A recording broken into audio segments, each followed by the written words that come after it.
Every single year, too many Idahoans are lost to suicide, and a lot of those are kids.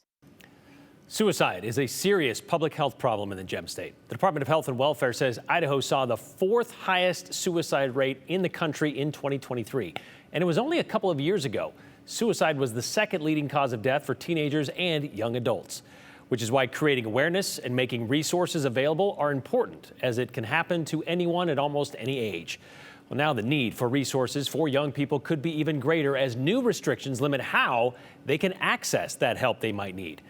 Thanks for joining us tonight. I'm Brian Holmes. The director of Idaho's Crisis and Suicide Hotline says they are not able to help as many kids and teenagers in crisis because of a law that went into effect last year.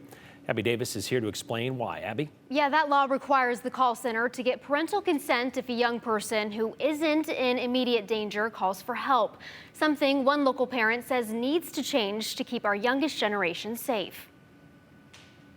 Kim Washington made a call Thursday she thinks every parent in Idaho should make. The counselor who I spoke with asked how I even thought about doing this. She wished more parents were doing it. Washington gave blanket consent to the Idaho Crisis and Suicide Hotline, allowing crisis responders to help her kids even in non-emergency situations. We don't know what might happen next month, next year. A certain incident may happen, or maybe it's a building of stress, a building of different factors that we as parents are unaware of.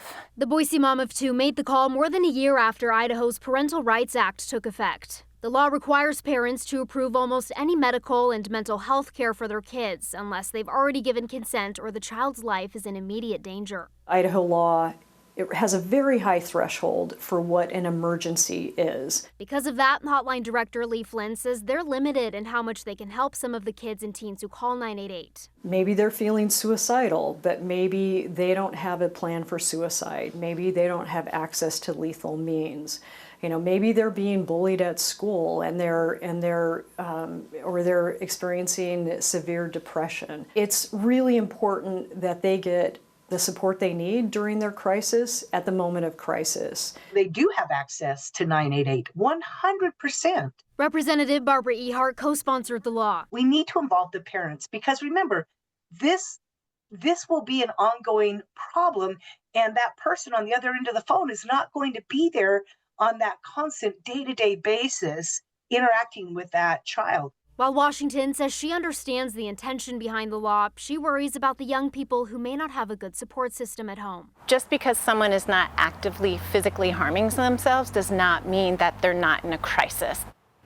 Representative Ehart says she's open to conversations about the law. Late last session, her Senate co-sponsor pushed an amendment to exclude the 988 hotline, but lawmakers ran out of time. Director Flynn hopes lawmakers pick it up again or consider other changes next session.